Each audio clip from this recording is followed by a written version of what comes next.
Now, you may be wondering how I did this. That I built a movie player in Minecraft, and that is a reasonable thing to wonder. That is a reasonable question to ask yourself and me. So I'm going to tell you how this thing works and how I built it, and also how much time I spent on it. So first things first. Let's fly up and let's see how big this thing is. Now you can already tell that it's gigantic. It is absolutely massive. But I mean, when you think about it, it is kind of really simple. You know, it's very easy to understand once you know how it works. So for the screen here, I could not find a single online tutorial to help me with this, so I had to design one on my own. And I can see exactly why there wasn't a single tutorial on it, because this thing was a nightmare to say the least. This is just a giant wedge of observers. It is solid all the way through here. It is just nothing but observers. And you know what? To show you that I'm not trying to trick you, watch this, watch this. Watch this, watch this. It's all observers. I'm gonna regret that. I'm gonna have to repair that. Oh my god. Anyhow, I'm gonna do it again. It is just observers, and really all it does is it sends the signal. Well, it takes the signal from these wires. It flips these trapdoors really fast, sends the signal down, and it shows up as a continuous signal. You saw it there. And how that works is, let's follow one of these lines. So we follow it backwards, and it goes to one of these comparator clocks. You power it, repeats, and it goes down here to this repeater, and it basically tells it, hey, let's flip this a bunch of times as long as one of these lines is powered on. And that's exactly what it'll do. It will power it, and it will basically send a continuous redstone signal all the way down the line to the screen. Probably the most difficult part of this was getting everything timed properly, getting all of it to time exactly so that way everything appears on the screen at once, because you don't want the screen to show up in sections, right?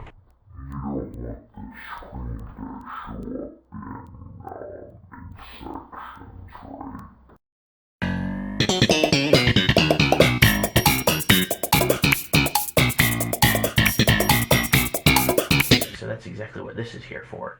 This is designed to sync everything up. It's just a bunch of repeaters, just 8 layers of them. 21 across, so it's 8 by 21. That's like a resolution of 168, I think, on that screen you can get. This takes the signal from, where it comes from and brings it into these things. It tightens it up so that way it can finally be compressed and brought over there. This is a junction. This right here is a junction. Basically, it takes a signal that would be meant for a different redstone thing, and it just sends it this way. Basically a multi-purpose sort of device. This, we don't really need to worry about it because it doesn't really impact that. It's more for a device that's like way over there. You can sort of see it. Now the real icing on the cake, the real big kahuna, not that one, that's a work in progress. This right here, this is a 4-way intersection for redstone lines. So basically you can send redstone in through 3 different inputs, sorry, and send them out through one line of an output. So if whatever you put in one line, you can also add it with whatever you put in this line, and it'll basically combine them. Or you can just do it one over here or one over here, so that way you can like have multiple different machines doing different things, and you can turn them on based on what you want to happen. Now, how I played the movie, oh boy, this was very fun to wire up. This right here, what you're looking at, this big pink glass sort of deal, this is just nothing but piston tapes. This is just piston tapes, a lot of them, a whole lot of them. If you don't know what a piston tape is, basically it's like a cassette tape. You know how cassette tapes use magnetism to store data? This basically just uses solid blocks to store data. So it pushes this along, goes in a circle, and when it comes up, let's see here, let's show you. See how that comparator isn't powered? Well, if it pushes a block over to it, it powers that comparator. And then we go over to the screen, and then I will show you exactly what happens when you read the data. It shows up on the screen. Bada bing, bada boom. I swear I'm gonna have to repair this after this video, I swear. I'm gonna wind up breaking half the stuff in here. And I might as well fix this now. Wait, I remember putting that there. Where the heck is it? I've already lost it. I've already lost its location. Sorry, give me a minute. Give me a minute. Here we go. All right. So the way this works, the way the piston tapes work, these little pink things are perfectly synchronized to push them in a circle, basically. Push to increment the piston tapes. And all of them are incremented at the exact same time using these special funky clocks that you can clearly see are all synchronized at the same time. Yeah, I built them in a stack like this so it'd be easier to tell if they're synchronized or not. And you know what? They are. They are synchronized. And when they get powered, they send the signal to these 4 lines at different timing intervals, and it will basically just shift it by 1. So every single time this thing powers right here, it will shift the thing by 1. And you can see how fast it is. Well, I don't think it'll shift it by 1. Maybe 1 every 2 times it does that. I didn't do a whole lot of math on this loop. It just works. It just works, and I didn't bother messing with it. Now this bad boy, this is what helps me make the movies. This is what helps me make that movie. 1 quick lever pull, it shifts all of them by 1, meaning I can work on it. I can work on making the movie 1 frame at a time.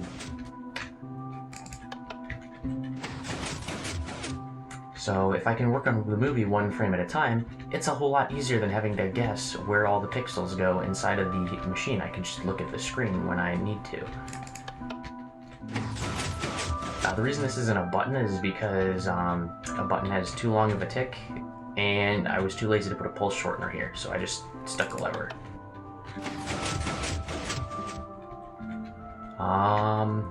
What else should I tell you about?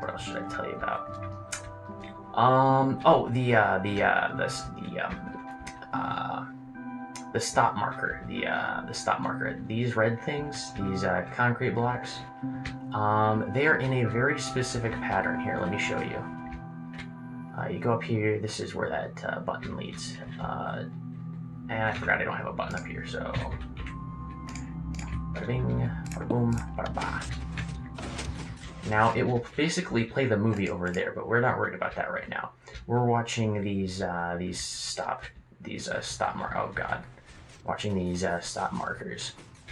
Let's go up top where it's easier to see them. As you can see, it pushes them, and these stop markers will go over these torches, which will power these which will power these repeaters. It'll take that, it'll go to this AND gate over here, which will tell this little piston to push this block over, which will cut off the loop and basically make it stop doing whatever it's doing. It only works if it's in this specific pattern, otherwise it won't turn it off. So you can basically put whatever animation you want into this thing except this specific pattern in this specific side of the screen.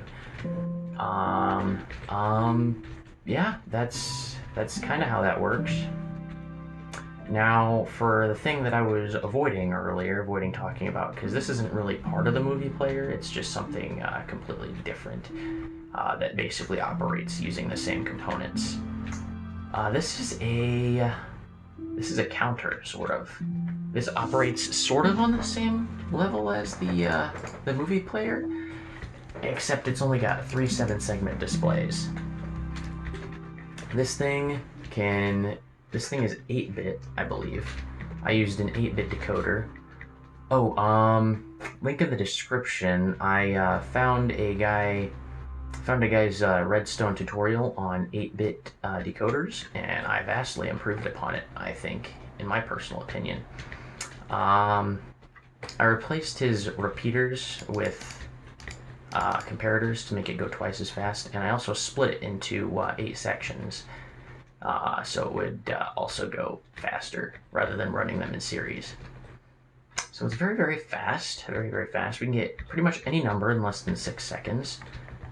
And as a result, well, I actually can't run this. I think it's broken right now. But this is a giant, inefficient garbage piston tape, kind of like those over there, except it's a lot more, a lot bigger and a lot more bulky to deal with.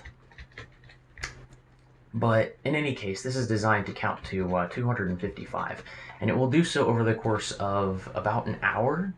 But I don't really have time to sit here for an hour and watch this thing go all the way through. Nor do I really want to have to make you guys sit through that. So yeah, we can just avoid that and just take my word for it. Here, I'll just flip some random levers. Bam, bam, bam, bam, bah. And it'll go through the 8-bit decoder here, and it'll. It's having a seizure. Yep, 109. That's 109. Let's add these together. You know what? Don't add these together. Just take my word for it. If you want to add these together, go right ahead. Just pause the video. I'm just gonna flip levers randomly.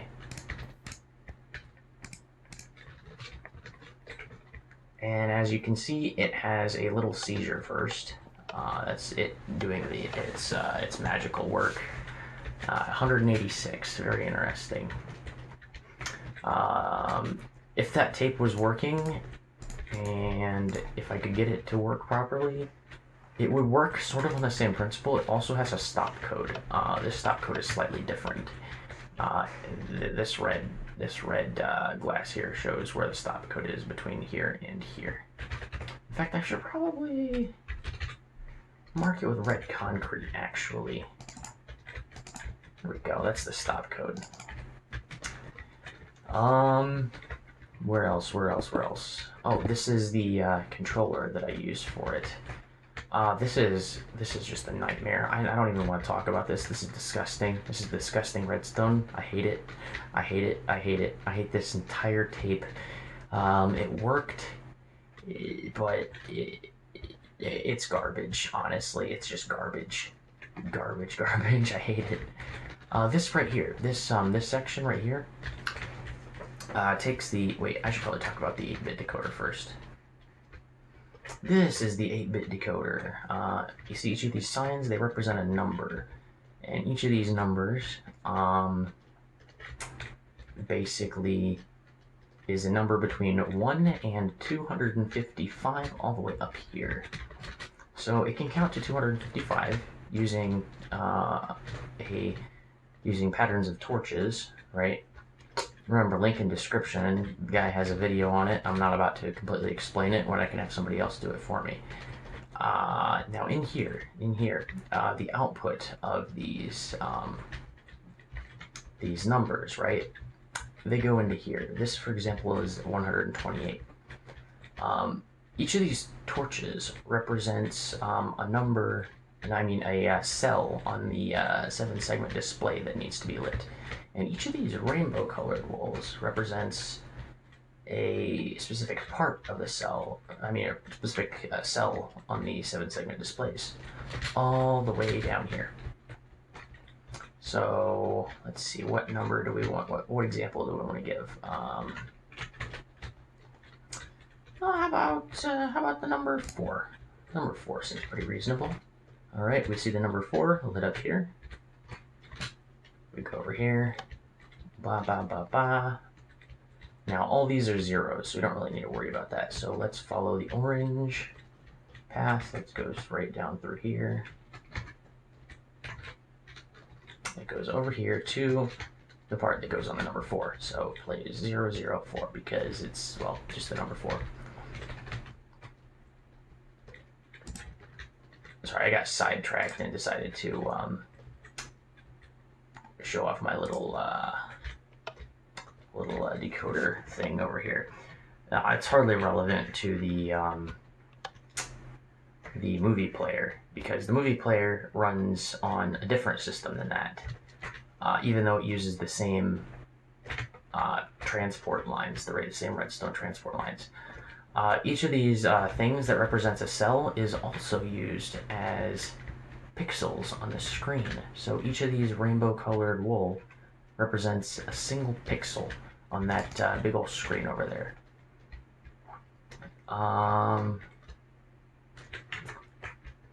It goes all the way from the the tapes over there. It goes all the way from the tapes, goes all the way down, all the way down. Gets brought up to this layer, these white wool layers up here, and then it gets brought up, where it reaches the timing area, which times it and puts it on the display right over here. And there you have it. That is my semi-autonomous movie player. It really only plays at the push of a button, and then it does all the rest for you. Probably should fix the machine before I even bothered playing it. Oh, Jesus. Okay, let me just... full disclosure, I did use worldedit on this. I think there's a good reason why I used... Let me turn the render distance up. I think it's justified.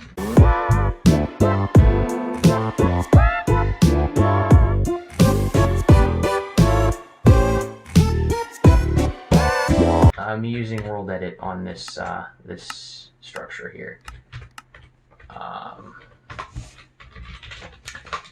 To be quite honest, I would rather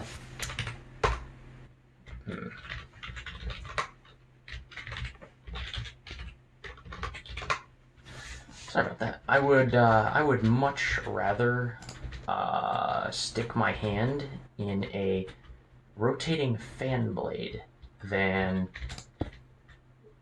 do all of this manually. And I'm sure a lot of people share the same sentiment. Actually, I need to do this on the underside. Oh my goodness. Why did I even... Why? I really wish I hadn't done this. I'm immediately regretting it.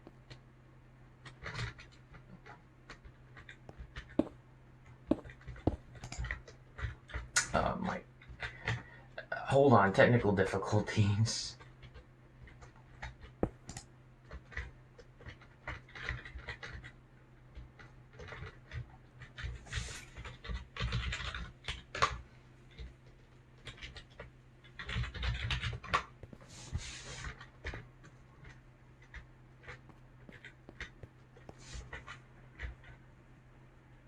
Okay, let's hope that fixed it. Let's hope that fixed it. Still recording? Got it. Okay, cool. In any case, let's hope that's fixed it, and let's go ahead and go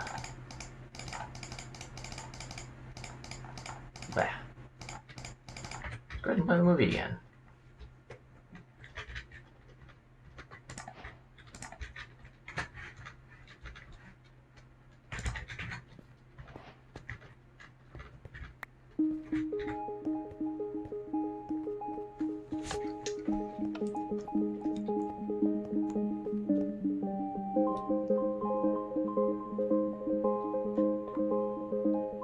Yep, there it goes. See, on the left side there, that is the stop lines being represented by a visual sort of thing, because that's kind of the effect of the stop line.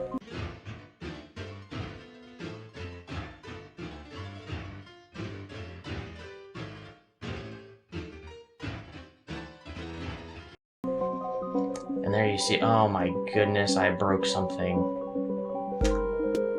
Yep, something's still broken. Yep, there's a pixel. There's a dead pixel.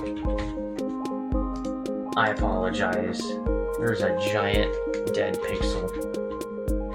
Right here. Oh my god, 2 dead pixels. Okay. I'm gonna have to fix that.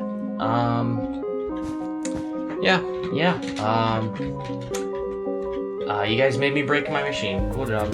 Good job, guys. Good job.